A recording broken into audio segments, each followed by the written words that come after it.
चलिए एक बार फिर से आप सभी का वेलकम, नमस्कार आप सभी को इंजीनियर्स प्लेटफॉर्म पे। और आज हम लोग अपना लेक्चर को कंटिन्यू करते हैं। और देखिए अच्छा, मैं एक थोड़ी सी भूल में सुधार करना चाह रहा हूँ। हालांकि अभी हम लोगों ने जब शायद 5th लेक्चर रहा होगा, शायद वहाँ पे हम लोगों ने जैनिज्म और बुद्धिज्म को हम लोग डिस्कस किए थे, तो वहाँ पे एक मैं मिस्टेक कर दिया था। मिस्टेक दरअसल क्या, छोटी सी मिस्टेक ये हो गई, जो जैन धर्म हम लोग पढ़ रहे थे और जैन धर्म में जो महावीर स्वामी को हम लोग डिस्कस कर रहे थे, ठीक है, महावीर स्वामी की हम लोग बात कर रहे थे। तो इनके पिताजी का जो नाम है, फादर का नाम मैंने शुद्धोधन कर दिया, और मैंने वहां पर भी क्या, गौतम बुद्ध के पिता का नाम भी शुद्धोधन कर, दोनों जगह शुद्धोधन ही मेंशन कर दिया। तो दरअसल इनके पिताजी का नाम सिद्धार्थ है। क्या नाम है? सिद्धार्थ।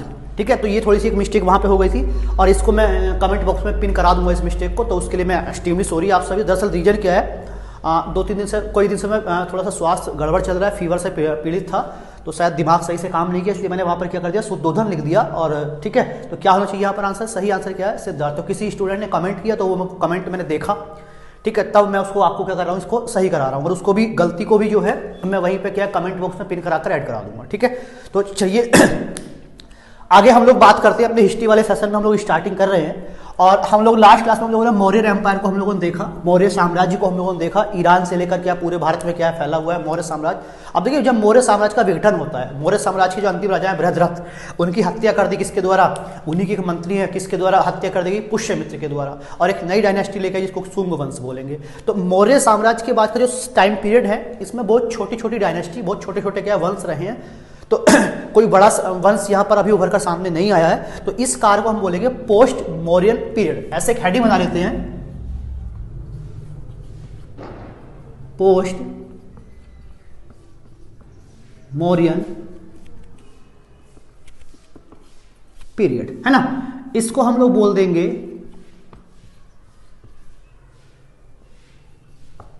क्या बोल देंगे? मौर्योत्तर काल। इसको हम लोग ऐसा लिख लेते हैं। अब इसी मौर्योत्तर काल को हम लोग डिस्कस करेंगे, ठीक है। तो इसी मौर्योत्तर काल को हम लोग क्या करने वाले हैं? डिस्कस करने वाले हैं। तो आज का हमारा टॉपिक है मौर्योत्तर काल। अब देखिए, इस पोस्ट मौर्यन पीरियड में जो राजा हैं, जो डायनेस्टीज हैं, कुछ डायनेस्टी ऐसी हैं जो देसी हैं, यानी कि देसी राजा आपको मिलेंगे, और कुछ कैसी है? विदेशी डायनेस्टी यहां पर आपको मिलेंगी। तो हम एक काम कर, दोनों को अलग अलग करके हम लोग पढ़ लेते हैं। और सबसे पहले किसकी बात करते हैं? इस डायनेस्टी की हम लोग बात कर लेते हैं, यानी कि देसी राजा कौन कौन भारत में इस समय हुए हैं। ठीक है, इंडियन किंग्स की हम लोग बात करें तो देखिए, सबसे पहले हम लोगों ने मौर्य एम्पायर को देखा, और आपको पता लग गया कि मौर्य डायनेस्टी को अंत किसने किया? पुष्यमित्र शुंग के द्वारा किया गया। और पुष्यमित्र शुंग के द्वारा इस डायनेस्टी का अंत करने के बाद क्या होता है? एक नए वंश की स्थापना की गई, जिसको हम लोग क्या है? शुंग डायनेस्टी के नाम से जानते हैं। कौन सा वंश रहा? शुंग डायनेस्टी। तो अगला कौन है? कौन सा वंश रहा इस पोस्ट में? शुंग डायनेस्टी। और आपको बता दें कि इस शुंग डायनेस्टी के जो संस्थापक रहे, इस वंश को स्थापित किया बृहद्रथ की हत्या, ठीक है, अंतिम मौर्य राजा की हत्या करने के बाद, उसका नाम है पुष्यमित्र शुंग। पुष्यमित्र शुंग के द्वारा। तो यानी कि इस वंश के संस्थापक रह लें, या कह लें कि इस वंश के साथ पहले राजा, इस वंश के संस्थापक कह लें, या इस वंश के पहले राजा कह लें, तो वो व्यक्ति कौन है? वो व्यक्ति है पुष्यमित्र शुंग। तो शुंग वंश के राजा कौन हो गए? पहले संस्थापक पुष्यमित्र। देखिए, पुष्यमित्र शुंग को लेकर एग्जाम में कई बार क्वेश्चन पूछे जाते हैं। दरअसल ये शुंग डायनेस्टी जो हम पढ़ रहे हैं, इस शुंग वंश का जो इतिहास लिखने का सोर्स है हमारे पास, कई सारे सोर्स हैं, लेकिन इन सोर्सेस में से एक सोर्स बड़ा प्रमुख है, एक किताब बड़ी फेमस है, जिसको एग्जाम में कई बार पूछ लिया जाता है। तो एक बुक है इस काल में लिखी गई, इस काल के क्या है? बुक इस काल का क्या है? इतिहास को जानने की एक बड़ा इंपॉर्टेंट सोर्स है। मैं इसको हिंदी में लिख रहा हूं। एक ग्रंथ है मालविकाग्नि,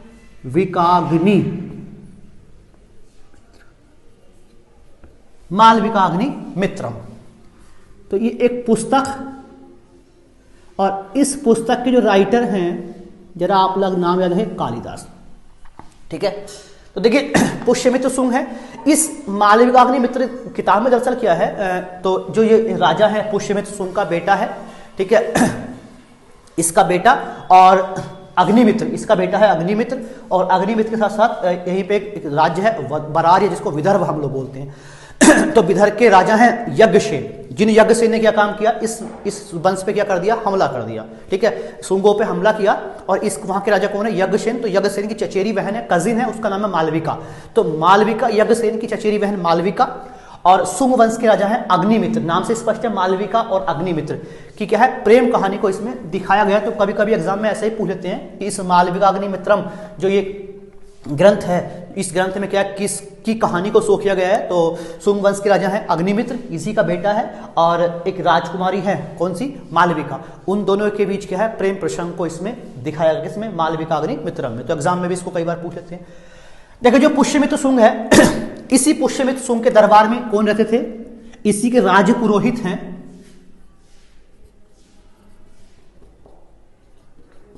इसी के राजपुरोहित थे।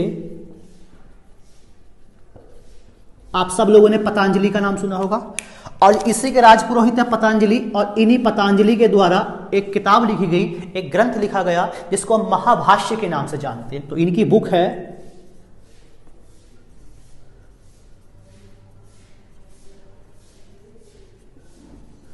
इनकी बुक का नाम है महाभाष्य। इनकी किताब का नाम, किसकी, पतंजलि की किताब का नाम महाभाष्य हो गया। और बात देखिए, शुंग डायनेस्टी कोई ज्यादा लंबी डायनेस्टी नहीं रही है। तो इस वंश की अगर हम लोग बात करें, इस एक और वंश है, एक राजा रहे हैं खारवेल करके, तो मैं यहीं पे ऐड कर देता हूं। तो एक राजा है खारवेल, ठीक है। तो ये जो खारवेल किंग है, ये किस वंश का है, चेदी वंश के एक राजा है खारवेल। और खारवेल ने क्या काम कर दिया, ये वर्तमान चेदी वंश ये पड़ेगा आपको ओडिशा वाले रीजन में, कलिंग जहां की राज, ठीक है, जहां की कलिंग वाले क्षेत्र के क्या है राजा है खारवेल। और खारवेल ने क्या काम कर दिया, इस पे हमला किया, किस पे, शुंगों पर। इस हमले को एग्जाम में कई बार पूछ लेते हैं। तो जब लड़ाई हुई खारवेल और किसके बीच में, पुष्यमित्र शुंग के बीच में, तो इस युद्ध में विजयी कौन होता है, खारवेल होता है। कौन विजयी हुआ, खारवेल। और इस लड़ाई की ये जो वार इन दोनों के बीच में हुआ, किसके बीच में, पुष्यमित्र शुंग और कौन, चेदी वंश के राजा हैं कौन से, खारवेल।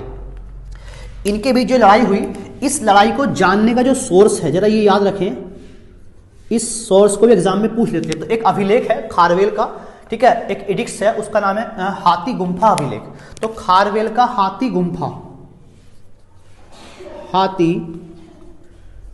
अभिलेख,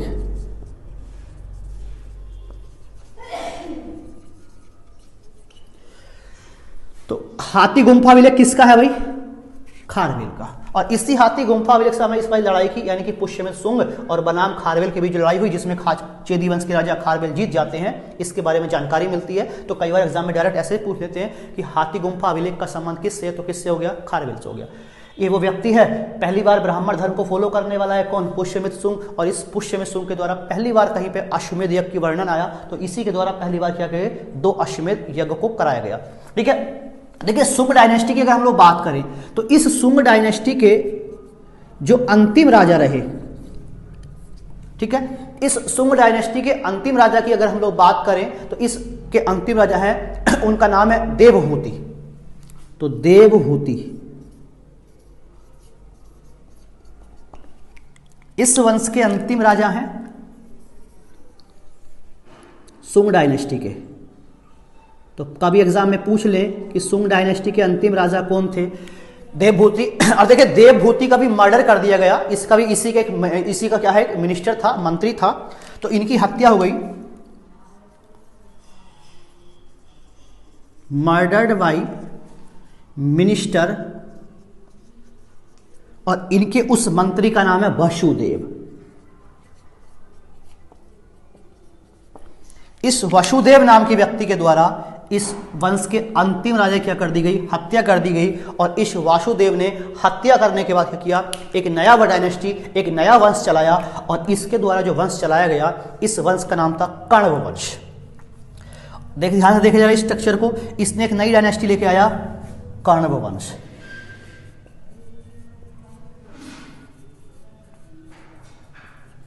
ठीक है, कौन सा वंश चलाया, तो कण्व वंश के संस्थापक कौन हो गए, आप याद रखेंगे, कण्व वंश के संस्थापक रहे कौन, वसुदेव। तो यानी कि कण्व वंश के पहले राजा भी कौन हो गए भाई, वासुदेव हो गए। ठीक है, अब देखिए कर्ण वंश की अगर हम लोग बात करें तो इसके पहले राजा कौन हो गए? कर्ण वंश के वसुदेव, यानी कि कर्ण वंश की स्थापना किसने की? वसुदेव ने। अंतिम राजा शुंग वंश के देवभूति, आप याद रखेंगे। अगली हम लोग बात करें, अब इस कर्ण वंश के भी एक और अंतिम राजा हैं, और इस लास्ट किंग रहे कर्ण वंश के लास्ट किंग। तो देखिए मैं नाम लिख रहा हूं, कर्ण वंश के जो अंतिम राजा रहे इनका नाम था सुशर्मन।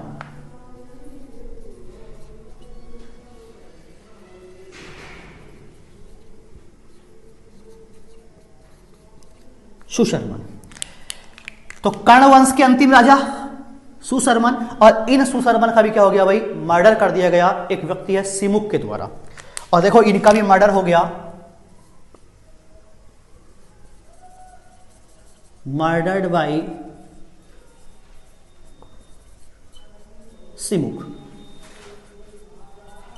सिमुक ने किसकी हत्या कर दी? सुशर्मन की हत्या कर दी, और हत्या की, ये क्या है? कर्ण वंश खत्म हो गया। और कर्ण वंश खत्म होने के बाद इस सिमुक के द्वारा एक नए वंश की स्थापना की जाएगी, जिसको हम क्या है? सातवाहन वंश के नाम से जानते हैं। जो डायनेस्टी, जिसको सातवाहन डायनेस्टी बोलेंगे, जो काफी लंबे समय तक चलेगी। तो उसमें कुछ फेमस किंग राजाएं हुए हैं जिनको लेकर एग्जाम में कई बार प्रश्न बनाए जाते हैं। एक बार जल्दी से रिवाइज करा दे रहा हूं। सुंग डायनेस्टी किसको हराया? मौर्यों के अंतिम राजा को क्या कर दिया? हत्या किसके द्वारा? पुष्यमित्र सुंग के द्वारा। उसी का क्या है? मंत्री है। और नई डायनेस्टी कौन लेकर आया? सुंग वंश के संस्थापक पुष्यमित्र सुंग, जिनके पुरोहित कौन है? दरबार में पतंजलि, और एक ग्रंथ मालविका अग्निमित्रम। तो सुंग वंश के राजा अग्निमित्र और मालविका की क्या है? प्रेम कहानी इसमें मिली, कालिदास ने लिखा। सुंग वंश के अंतिम राजा कौन रहे? सुंग वंश यानी कि पुष्यमित्र सुंग और खारवेल के बीच का वो युद्ध हुआ, जिसमें कौन विजयी हुआ? खारवेल। और इस बात की जानकारी किससे मिलती है? खारवेल के हाथी गुम्फा अभिलेख में इस बात की इंफॉर्मेशन मिलती है। दूसरी बात, इस शुंग वंश के अंतिम राजा एग्जाम में पूछें तो कौन से हो गए? देवभूति। देवभूति का भी इन्हीं के मिनिस्टर के द्वारा क्या कर दिया गया? मर्डर कर दिया गया। और मिनिस्टर कौन है? वासुदेव। ठीक है, कौन है? वासुदेव। मर्डर किया और एक नई डायनेस्टी लेकर है, कौन सी? कर्ण डायनेस्टी, यानी कि कर्ण वंश के संस्थापक कौन हो गए? वासुदेव। पहले राजा कौन हो गए? वासुदेव। और इसी कर्ण डायनेस्टी के सबसे अंतिम राजा रहे, उनका नाम क्या है? सुशर्मन। इनकी भी हत्या कर दी, किसके द्वारा? सिमुक के द्वारा। और सिमुक ने हत्या की, एक नया वंश चलाया जिसको क्या बोलेंगे? सातवाहन वंश बोलेंगे, यानी कि सातवाहन वंश के संस्थापक कौन हो गए? सिमुक। तो जल्दी से पहले आप इतना नोट करें, फिर हम लोग इसको रफ करते हैं।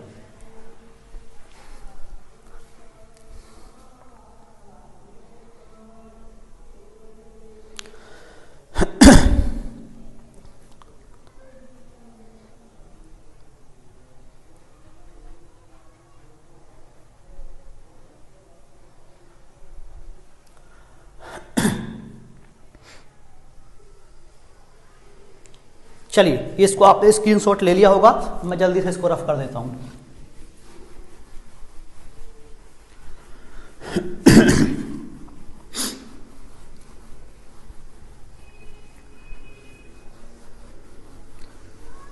अच्छा, कई लोग कमेंट कर रहे हैं कि सर इसको आप जो लेक्चर जो होगा, जो हिस्ट्री होगी, इसको कंप्लीट, बिल्कुल देखिए, इसको हम लोग तीनों एंशिएंट, मिडाइवल और मॉडर्न तीनों पार्ट हम लोग हिस्ट्री के कवर करेंगे।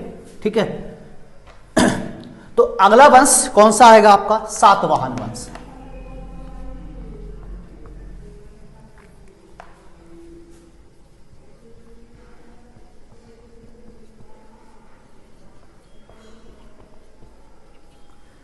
ठीक है जी, देखो सातवाहन डायनेस्टी की हम लोग बात कर रहे हैं, और सातवाहन वंश के संस्थापक यानी कि इस वंश के पहले राजा कौन हुए? उनका नाम है शिमुक। शिमुक। तो शिमुक इस वंश के सबसे पहले राजा, और इस वंश के संस्थापक भी कौन है? शिमुक।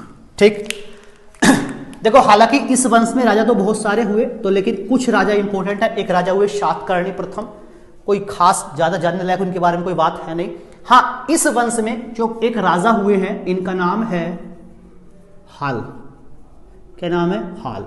तो इसी वंश के राजा हैं, मैं ताज पहना दे रहा हूं इनको, हाल। ये जो हाल है इस वंश के राजा, इनकी किताब बड़ी फेमस है, जिसको एग्जाम में कई बार पूछ लेते हैं। तो इनके द्वारा एक किताब लिखी गई है, उसका नाम है गाथा सप्तशती। एक बुक इन्होंने लिखी,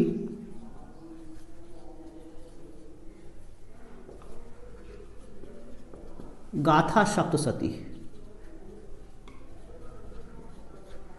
ठीक है, इस बुक के राइटर का नाम एग्जाम में कई बार पूछ लेते हैं। लेकिन इस वंश के जो सबसे महान राजा हुए, किसके? सातवाहन डायनेस्टी में सबसे महान राजा हुए, उनका नाम है गौतमी पुत्र सातकर्णी।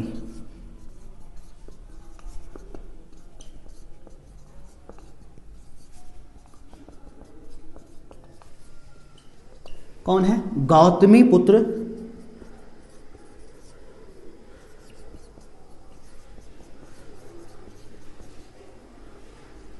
सातकर्णी।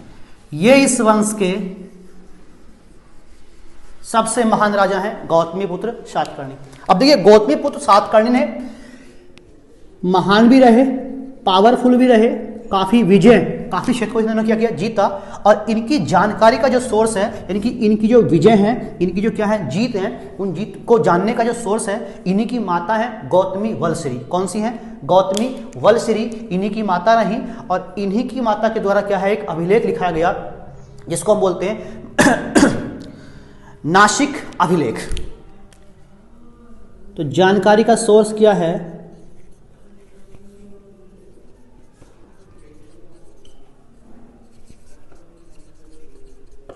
नासिक अभिलेख।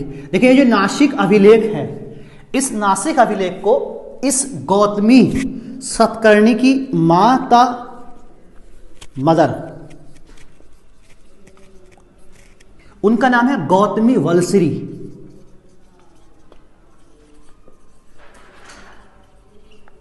क्या नाम है? गौतमी वलश्री। इस गौतमी वलश्री का एक अभिलेख है। यह अभिलेख किसका है?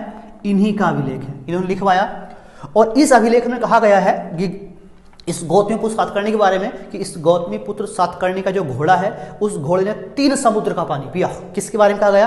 तो इसका मतलब इससे क्या होता है, इसकी विजयों की जानकारी का हमें एक अंदाजा लगता है। 3 समुद्रों का पानी पीने का जो हमने अनुमान लगाया, एक तरफ क्या है बंगाली खाड़ी, एक तरफ अरब सागर का पानी पिया होगा, और एक तरफ क्या है हिंद महासागर। यानी कि ये जो पूरा क्षेत्र रहा होगा दक्षिण भारत वाला, मालवा से लेकर कर्नाटका वाला जो रीजन था, वो इसी किसके, गौतमी पुत्र सातकर्णी के कंट्रोल में आता था। इसी समय एक विदेशी शासक हैं, शक शासक हैं, आगे पढ़ेंगे शकों के बारे में। तो शक शासक नेहपान, इस व्यक्ति का नाम जरा एग्जाम के लिए इंपॉर्टेंट है। शक शासक नेहपान को क्या कर दिया, इसने युद्ध में हराया था। तो नेहपान को लेकर दक्षिण भारत में देखो मूवी बनी है, गौतमी पुत्र सातकर्णी के नाम से एक मूवी बनाई गई, गौतमी पुत्र सातकर्णी। तो ये वाला युद्ध नेहपान को हराया, और ये इसके बारे में दिखाया भी गया थोड़ा सा, उसमें कुछ आप देख सकते हो। अब देखिए इसी गौतमी पुत्र सातकर्णी के बाद इसी का बेटा राजा बना, इसी का बेटा रहा, इसका नाम है वशिष्ठी पुत्र पुलमावी। इसका नाम है, कैपिटल भी लिख देता हूं, वशिष्ठी पुत्र पुलुमाई या पुलुमावी।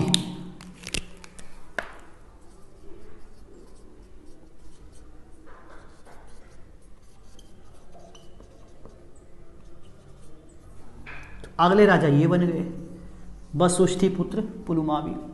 और देखो वशिष्ठी पुत्र पुलमावी क्या है, इसी का बेटा है। और इसने क्या काम किया, इसका एक दूसरा नाम भी हमको मिलता है पुराणों में। पुराणों में इसका दूसरा नाम, इसको पुलोमा कहा गया है। और इस व्यक्ति के द्वारा एक शक शासक हैं, यहीं पे फिर से आगे चर्चा करेंगे, शक शासक रुद्रदामन, इसने 2 बार हराया उसको। तो यानी कि इस वंश का एक प्रतापी राजा है, ताकतवर राजा है, कौन सा, वशिष्ठी पुत्र पुलमावी। देखिए वशिष्ठी शब्द लिखा हुआ है यहाँ पर, गौतमी शब्द लिखा हुआ है। तो सातवाहन वंशी वो वंश है जिसने पहली बार क्या किया, अपने नाम के आगे अपनी माता का नाम लगाने की जो प्रथा शुरुआत की। सबसे पहले ये काम किसने किया, सातवाहन वंश के राजाओं ने। और ये शुरुआत किससे की जाती है, इस सातकर्णी के द्वारा की गई, जिसने अपनी माँ का नाम गौतमी पुत्र सातकर्णी बोला। इसने खुद को क्या बोला, वशिष्ठी, यानी कि इनकी वाइफ हो गई, वशिष्ठी पुत्र पुलमावी के नाम से जाना गया। सातवाहन वंश के बारे में कुछ बातें करेंगे एग्जाम में। सातवाहन वंश को लेकर एग्जाम में प्रश्न पूछा जाता है। देखिए जो सातवाहन वंश हैं, इन सातवाहन वंश की राजधानी को एग्जाम में कई बार पूछते हैं। तो इनकी राजधानी प्रतिष्ठान या पैठन हुआ करती थी। तो सातवाहन की कैपिटल एग्जाम में अनेकों बार क्वेश्चन पूछा जाता है। और दूसरी बात, इनकी राजकीय भाषा यानी कि ऑफिशियल लैंग्वेज, इनकी जो ऑफिशियल लैंग्वेज है ये कौन सी है? प्राकृत। प्राकृत इनकी ऑफिशियल लैंग्वेज है, और जो इनकी लिपि है यानी कि इनकी स्क्रिप्ट किस लिपि में लिखते हैं, तो वो लिपि है ब्राह्मी लिपि। तो इस लिपि को लेकर भी एग्जाम में कई बार पूछ लेते हैं। और दूसरी बात मैं यहां पे ऐड कर दूं, सातवाहन वंश के वो राजा हैं, सबसे पहले शीशे की मुद्रा, शीशे की जो करेंसी है, ठीक है, ग्लास करेंसी किसी ने चलाई, तो किन्होंने चलाई? सातवाहनों ने ही। सबसे पहले शीशे की मुद्रा भी उन्होंने चलाई, ये भी याद रखिए जरा।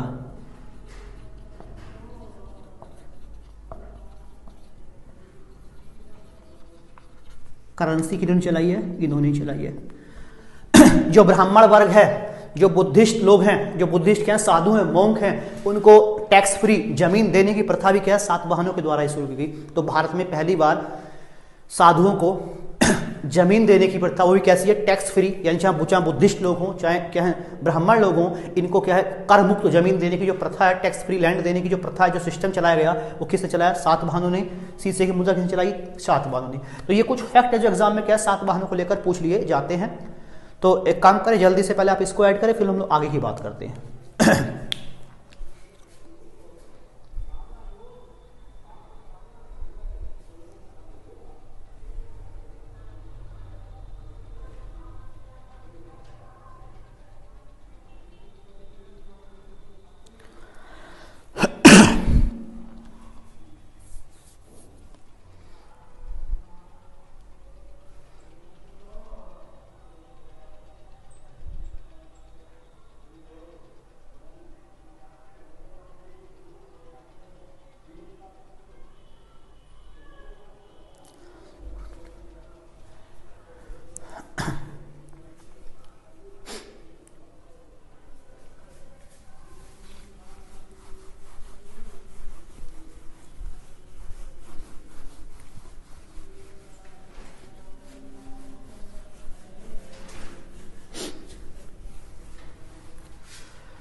ये तो देसी राजाओं की बात कर ली, कुछ विदेशी डायनेस्टी की बात कर ले।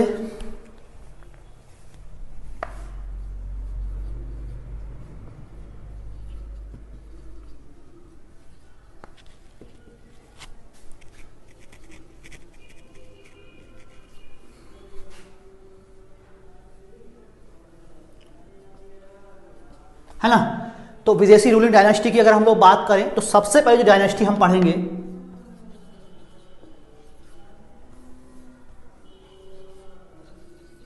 इंडो ग्रीक, जिसको हिंदी में हिंद यवन भी कहा जाता है। ठीक है, देखिए हिंद यवन जो क्या है, जो लोग कहां से आए? यूनान से आए थे, उनको हिंद यवन कहा गया, है ना? और इस हिंद यवन शासकों में एक राजा बड़े फेमस हुए, जिनका केवल मैं एक ही राजा का नाम लूंगा, और इनका नाम है मिनांडर। ठीक है, तो यहां के बड़े फेमस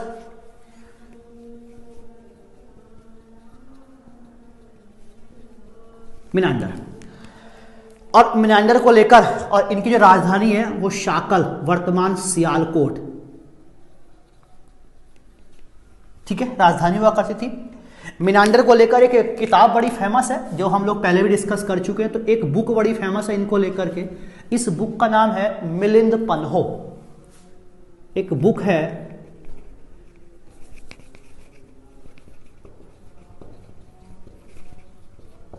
मिलिंद पन्हो।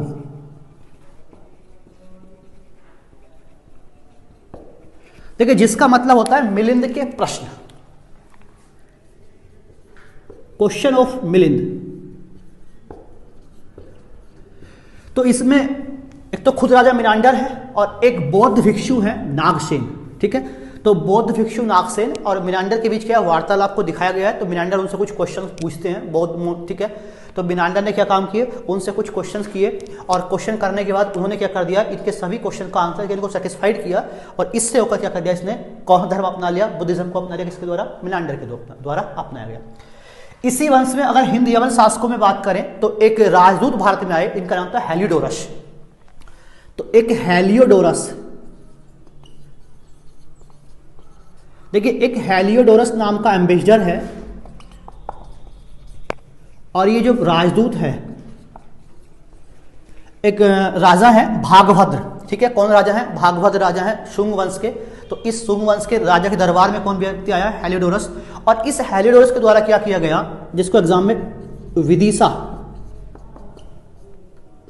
विदिशा में गरुण स्तंभ की स्थापना करवाता है। कौन? ये हेलियोडोरस। और यानी कि गरुण स्तंभ की स्थापना करने का मतलब क्या है? भागवत धर्म को ग्रहण कर लेता है। किसको अपनाया इसने? भागवत धर्म को अपनाया। तो ये प्रश्न एग्जाम में कई बार नहीं, अनेकों बार इस प्रश्न को यहाँ से इस क्वेश्चन को एग्जाम में उठा लिया जाता है। किसको उठा लिया जाता है? इसी हेलियोडोरस वाले प्रश्न को। तो इंडो ग्रीक की बात कर ली। अगले हम लोग बात करते हैं शकों की बात करते हैं। कौन आए?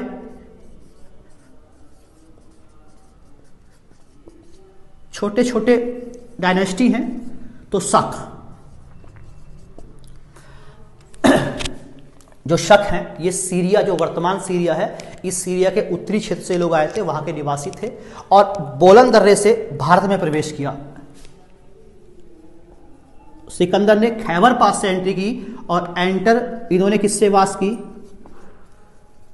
बोलन दर्रे से होकर भारत में प्रवेश किया। तो एग्जाम में वर्तमान पाकिस्तान में ही आता है बोलन दर्रा भी और खैबर दर्रा भी। सिकंदर खैबर दर्रे से भारत में आया था, ये कहाँ से आए? बोलन दर्रे से होकर के भारत में आए। और जो हमारे जो इंडियन लिटरेचर है, जो हमारा भारतीय साहित्य है, इस भारतीय साहित्य में इनको शक ना कहकर क्या कहा गया है? Scythian called in Indian. उस समय का जो भी क्या है भारतीय साहित्य है, उस साहित्य में क्या कहा गया? इसको शकों को क्या कहा गया? सीथियन कहा गया है। इनके बारे में भी अगर हम लोग बात करें तो इसमें केवल एक राजा इनके बड़े फेमस रहे हैं, जिनको मोगा या माउस कहा गया है। बस इतनी ही बात हम लोग करेंगे। इनके जो सबसे पहले राजा हैं उनका नाम मोगा या माउस। ठीक है, तो इतना जल्दी से आप स्क्रीनशॉट ले सकते हो।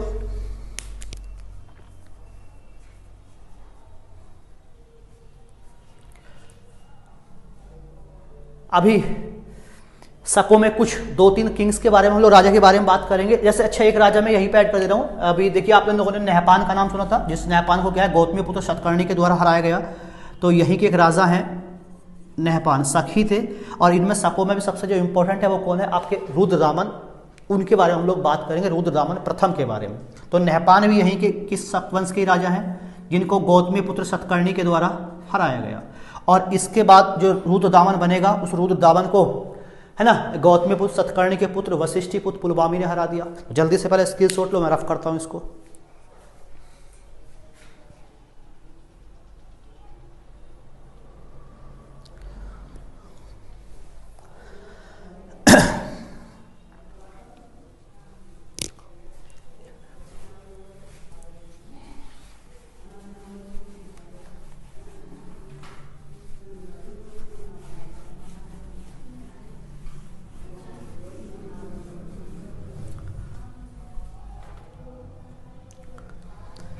तो शकों में अगले राजा हैं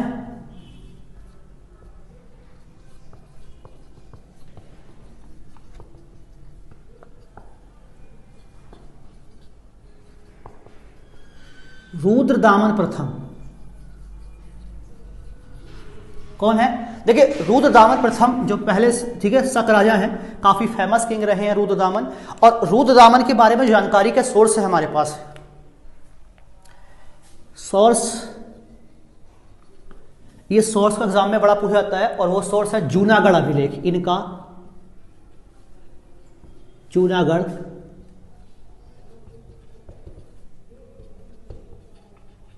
अभिलेख।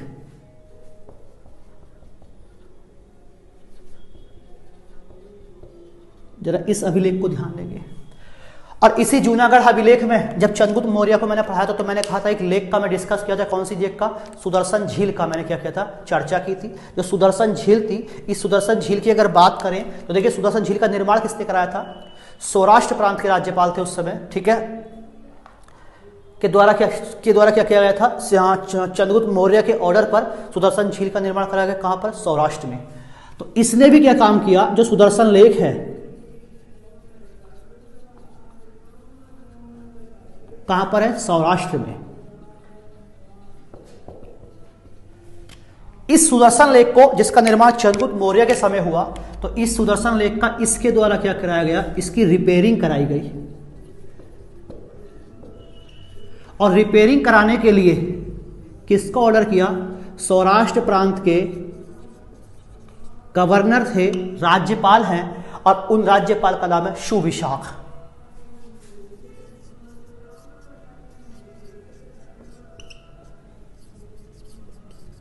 ये नाम भी एग्जाम के लिए इंपॉर्टेंट हो जाता है। इस नाम को भी एग्जाम में, और इस रुद्रदामन को भी एग्जाम में कई बार पूछ लिया जाता है। तो इनको लेकर के ये प्रश्न विचला एग्जाम के लिए इंपॉर्टेंट है। कौन सा, सुदर्शन लेक का निर्माण किसने कराया, तो चंद्रगुप्त मौर्य के समय में हुआ।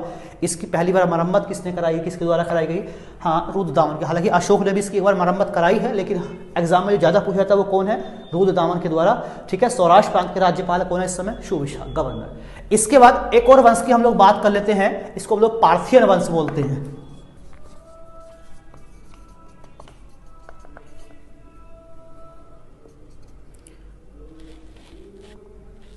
पार्थियन, या इनको पहलव भी कहा जाता है, पार्थियन या पहलव। छोटी सी डायनेस्टी है, ये लोग ईरान के रहने वाले थे, मूल रूप से ईरान के रहने वाले थे। और इन वंश में जो एक राजा, केवल एक राजा की बात करेंगे, केवल एक ही फेमस किंग यहाँ पर रहे, शक्तिशाली राजा रहे हैं, उनका नाम है गोंडोफर्नीस। का नाम है गोंडोफर्नीस।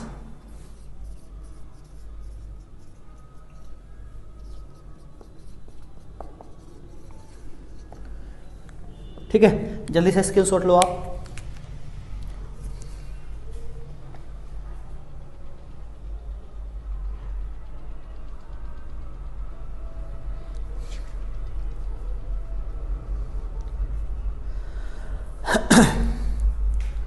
और एक अंतिम डायनेस्टी की हम लोग बात करते हैं जरा।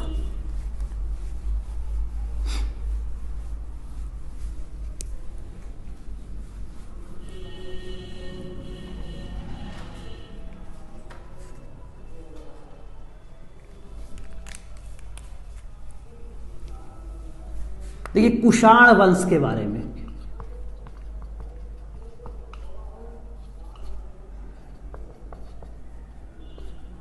कुषाण,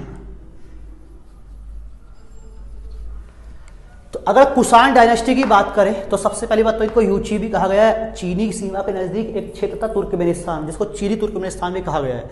तो वहां के रहने वाले लोग हैं कौन से, ये। और ठीक है, कौन से, कुषाण लोग।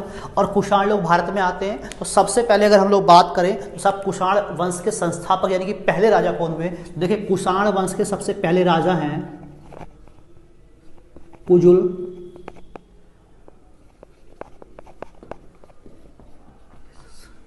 इन व्यक्ति का नाम है कुजुल कड़फिशस।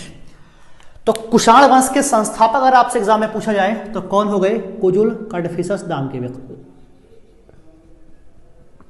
ठीक है, अब कुजुल कड़फिशस के बाद जो अगले राजा हैं इस वंश में, इनका नाम है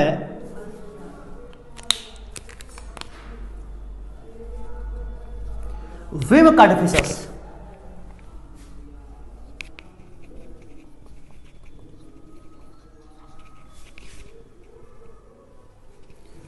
विम कड़फिशस।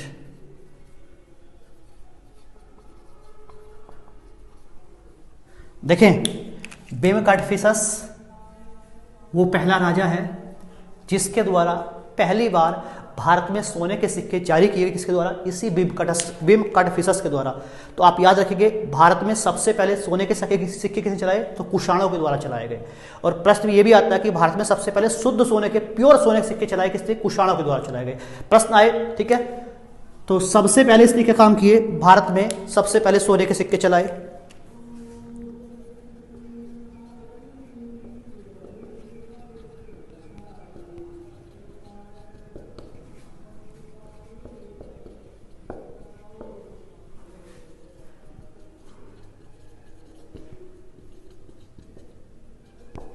किसने चलाए, इसी भीम कड़फिशस नाम के व्यक्ति के द्वारा। अगले इस वंश में अगर हम लोग बात करें, जो फेमस, जो सबसे फेमस राजा रहे, इनका नाम है कनिष्क।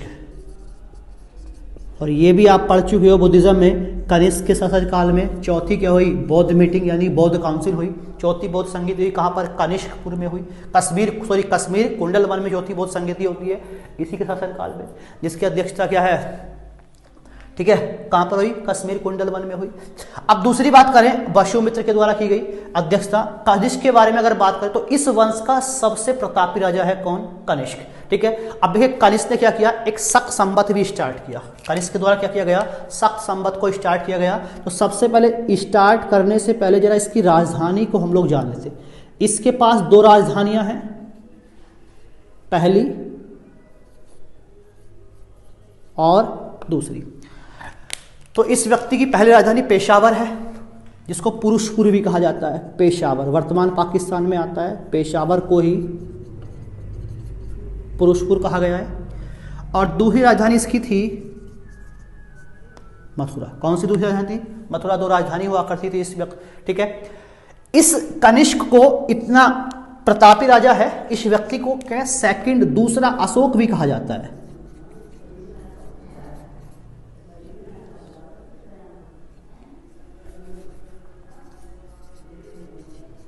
इसको दूसरे अशोक का टाइटल भी दिया गया है। कनिष्क की बात करें तो कनिष्क प्रतापी राजा होने के साथ साथ इसके दरबार में क्या बहुत सारे क्या हैं, राज कवियों का भी क्या मिलता है, इसके दरबार में निवास किया गया। किसके द्वारा, तो इन हिज कोर्ट।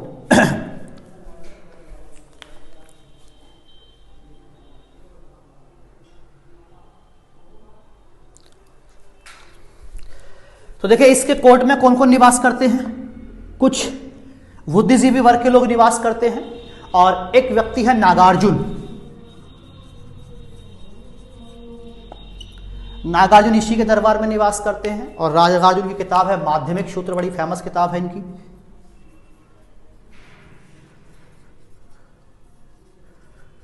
किताब को एग्जाम में कई बार पूछते हैं। एक व्यक्ति है अश्वघोष,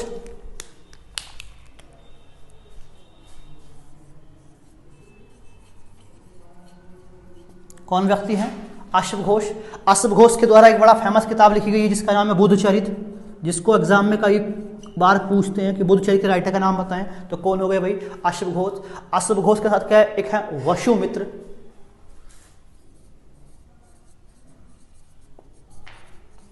ठीक है, वसुमित्र 1 2 3। नेक्स्ट अगर वसुमित्र की बात कर ले हम लोग, क्या एक चरक नाम के व्यक्ति हैं, और चरक के द्वारा तो क्या है, चरक संहिता क्या लिखी गई, चरक संहिता लिखी गई। और ये जो चरक हैं, चरक इस कनिष्क के क्या हैं, राजवैद्य भी हैं, रॉयल डॉक्टर भी हैं, कौन, चरक, ठीक है। और देखिए कनिष्क के शासन काल में ही जो मूर्ति कला होती है, जो क्या होती है, मूर्तियों बनाने जो कला होती है, उसमें 2 रूप हैं, एक तो गांधार मूर्ति कला है और एक दूसरी कला है कौन सी, मथुरा शैली, ठीक। तो कभी पढ़ेंगे कल्चर में उसको, गांधार कला शैली क्या होती है, मथुरा कला शैली क्या होती है।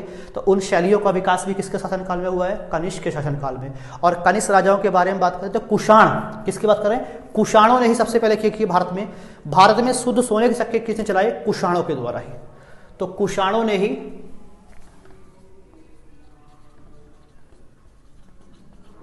सबसे पहले शुद्ध सोने के सिक्के चलाए भारत में। कहां पर, भारत में, ठीक है। तो इस तरह के प्रश्नों को एग्जाम में कई बार पूछ ले जाता है। तो आज हम लोगों ने पोस्ट मौर्यन एम्पायर पीरियड की बात कर ली। अगली क्लास में मिलेंगे तो मिलने के साथ एक लेक्चर हम लोग और लेंगे, आपका एंशिएंट हिस्ट्री को हम लोग बाइंड अप करेंगे। हम लोगों ने गुप्ता पीरियड को हम लोगों ने और डिस्कस करना है, और गुप्ता के बाद पोस्ट गुप्ता पीरियड को हम लोग डिस्कस कर लेंगे, ठीक है। यानी कि ठीक है, तो इतनी बातें आज हम लोग रखेंगे। तो चलते चलते आपकी कोई भी क्वेरीज हो, कोई भी डाउट्स आपको सब्जेक्ट को लेकर के हों, मैं फिर से एक बार बोल दे रहा हूं, तो कोई क्वेरीज या कोई डाउट अगर आपके हों तो आप कपिल 08 यादव सर्च करेंगे, कहां पर, टेलीग्राम पर इस सर्च करेंगे और सर्च करने पर वहां पर मैं मिल जाऊंगा। वहां पर आप मुझे कोई भी क्वेरीज हो, आप मुझे अपना मैसेज छोड़ सकते हो, कोई क्वेश्चन हो, डाउट हो, मैसेज छोड़ दीजिए। जब भी समय मिलेगा मैं आपके क्वेश्चन को क्या करूंगा, आंसर करूंगा। तो चलिए आज के लिए हम लोग इतना ही रखते हैं, मिलते हैं नेक्स्ट क्लास में। Good luck.